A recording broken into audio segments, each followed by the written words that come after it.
Joined today by Ben Steele, the Marquette Golden Eagles beat writer for the Milwaukee Journal Sentinel. Ben, a recurring guest on this show. It's great to have you on. We are recording this today on Monday. I know our travel schedules are crazy getting to New York. I wanted to make sure we got this out of the way before we head up to the Big Apple, just to make sure that we can preview Xavier and Marquette playing on Thursday in the quarterfinals of the Big East tournament. So as you're listening to this in audio form, this should be out on Thursday morning. And if you're watching this on YouTube, make sure you go down and subscribe to the Rebound Rundown's YouTube channel right down below this video. But Ben, it's great to have you on the show. And I want to start this off by just going through where Marquette is right now as a team, because this is a group that finished 22-9 on the regular season, 13-7 in Big East play, but they've stumbled a little bit down the stretch, partly because of the strength of the competition, UConn and St. John's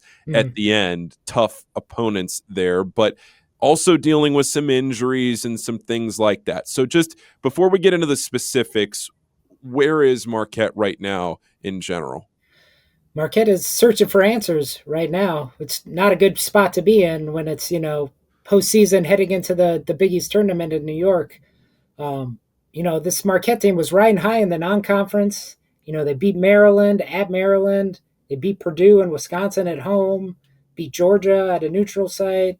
It looked like, this team was going to be way better than expected. And then February hit, and like you mentioned, that the schedule ramped up for them, and they started scuffling a little bit. I'm sure people, who have, hang out on Twitter Spaces a lot, and the Big East Twitter have seen the stat that Marquette hasn't beaten a tournament team since January 3rd when they beat Creighton at home. So it's been a long time for this team. They're searching for answers, like you mentioned. A lot of the players are banged up right now. The offense is kind of ground to a halt a little bit. We could talk about that and the reasons why for that. So they're kind of spinning their wheels right now. They're trying to search for answers.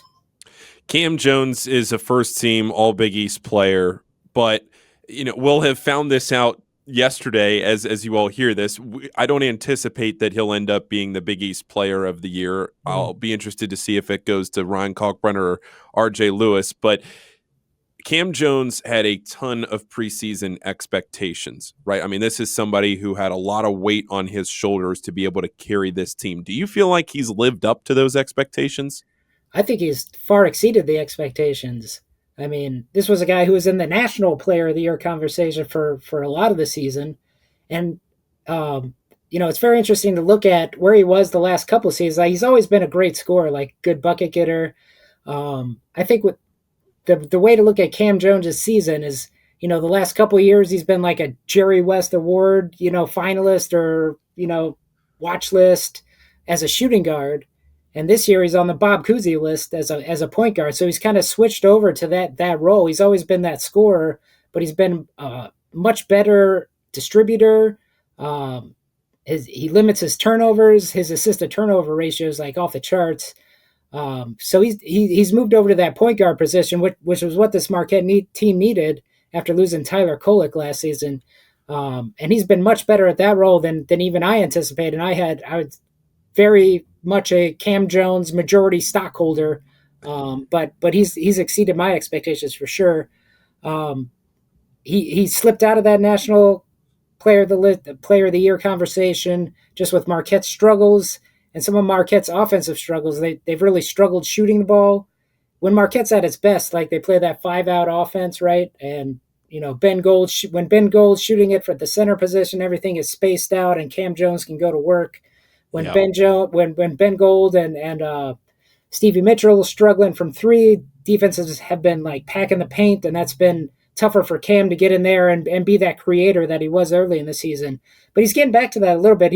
I know Marquette lost its last couple games against UConn and St. John's in the regular season finale, but Cam was getting back to that mode. So I'm curious to see against Xavier if he can carry over that to the Big East tournament, to the postseason.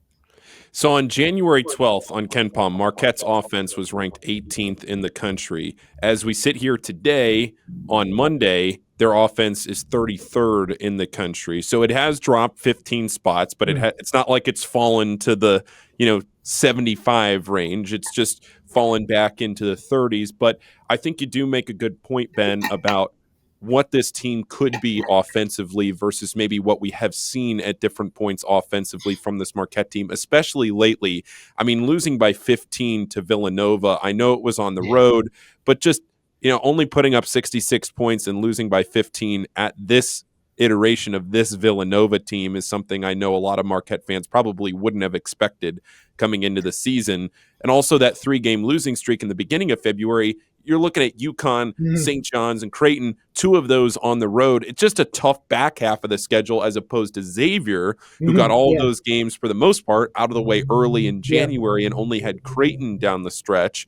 And Xavier's able to rattle off 7 straight wins heading into Madison Square Garden. I'm really fascinated to see what happens this afternoon, Thursday afternoon, with this game, because you have a Marquette team that's, like you said, a little banged up, a little out of sorts, but they've been there, right? They won a Big East tournament title 2 years ago. They played for the Big East tournament title last year. They're a very experienced group that came back, that has won at this stage. How much do you think that plays into what they might be able to overcome against a hot Xavier team? Yeah, I think that helps a lot. That continuity, that's what Marquette banks on. That's what that Shaka Smart preaches in his program, is this continuity. He doesn't go to the transfer portal. He just relies on season-to-season growth. So all those experiences that Marquette has in his pocket at Madison Square Garden, I think that'll help them not be awed by the spotlight a little bit. This is going to be a fascinating game. I'm sure we can get into the meetings between Marquette and Xavier, and I think Zach Fremantle, he didn't play in the first matchup. That's going to be what I'm going to be watching, because he's the kind of player that this Marquette team has a lot of trouble with, like a big, wide-bodied, tough guy down low, but also a little versatile, kind of like a Zuby Ejiofor, like Marquette had trouble in its last game. Those are the guys that give Marquette trouble. So that's undoubtedly like the key matchup in this game. Marquette over the weekend, you mentioned Zuby Ejiofor. They lose on a buzzer beater to St. John's.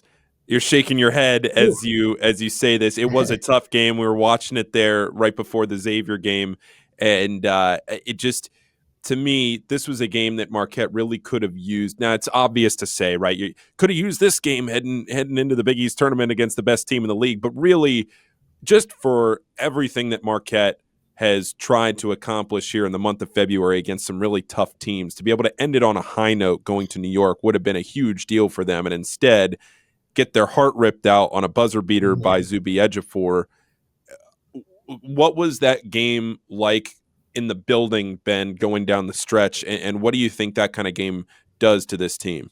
Yeah, it was I think I mentioned in my game story that it was like the loudest silence that I've ever heard after that shot dropped in. There's 18,000 people in Fiserv Forum, but as soon as it dropped in, like the crowd just went silent, and then all you heard was like the cheering of the St. John's players as they went off to celebrate the win.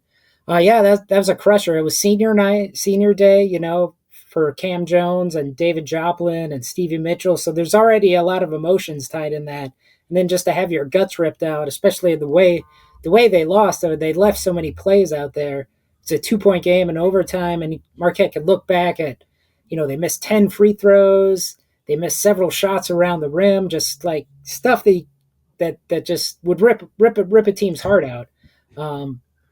So I'm curious as much as anybody else just to see how they're going to respond after such a gut-wrenching loss like that. My guess is, like, especially the way Cam Jones was playing the last couple games, he's going to be extra motivated after that, especially going into his last postseason. All right, let's talk about the last two, or the only two, the 2 times that Xavier and Marquette have played this year. The net even on the score, right? Xavier loses by 2 at home at Cintas Center back in December, and then Xavier wins by 2 at Fiserv Forum on January 18th. Now, in that January 18th game, Zach Fremantle played. He did not play in the first game, but on the 18th, he was Xavier's leading scorer. He only had 14 points as the leading scorer. That was a low-scoring game, 59-57 that Xavier won. Dalen Swain had a really nice afternoon. He had 12 points, 9 rebounds, but Zach Fremantle had a double-double, 14 and 10 for Fremantle in that game. What sticks out to you, especially in that game at Fiserv with Xavier's roster being more intact with Fremantle? What sticks out to you about that game that Marquette might be able to draw on or Xavier might be able to draw on heading into Thursday? Yeah, I think like Dalen Swain, I think would he have like 6? I think I'm looking at the box here. 6 offensive rebounds. That's that's an issue that Marquette's had. I mentioned like big guys that Marquette gives up a lot of second chance points. And then on the other side, like Cam Jones having 6 assists, but also 4 turnovers. That's not in line with like his stats for the season. So that kind of stands out. And then we haven't talked about Marquette's 3-point shooting. That's probably the biggest bugaboo for this season. I think they're 250th in the nation in 3-point shooting. The last time I looked, that might have changed, but somewhere around 245 as you sit here. So yeah, you're right. You're right on. Yeah, like 32% for the season. And Marquette didn't shoot it well, I don't think, in either game against Xavier. So I think, especially playing against Xavier in that, Sean Miller pack line defense, I think they're going to dare Marquette to beat them from deep, kind of pack the paint a little bit. That's going to be a strategy also to watch. Ben, you're heading to New York City. Anything that you're looking for just in general, maybe that we haven't covered in this game? Anything that sticks out that I haven't asked you about? Any, priorities for Marquette that, you feel like maybe you've seen around the team or anything like that? The door is open here. Yeah, you mentioned Cam Jones, the shooting. That's always the big things that I watch every game. But mentioned a couple banged up players like Stevie Mitchell. He's just a havoc creator on defense, but just by the nature of the way he plays, he just always kind of banged up. Last game, he was wearing a shoulder harness, then he ditched it halfway through. He's got tendonitis in his ankles. Chase Ross from Marquette's similar kind of player. They kind of fly around a lot, so they take a lot of hard falls. Chase Ross got hurt at the end of that St. John's game, although he came back in for the last minute or so. So this team is like getting beat up just the way they play. They take a lot of hits. So I'll be interested to see if they get by Xavier, how much like if they can make a long run in the Big East tournament, if that affects them further in the NCAA tournament.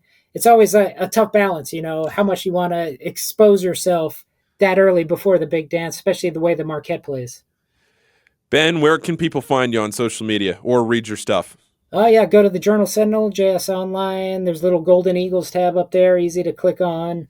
Ben Steele, MJS at Twitter, that's the spot. I'll link out all my stories there so you can find everything there. All right, Ben, always appreciate you joining the show and enjoy New York this week. All right, I'll see you soon. Absolutely. See you soon, Ben.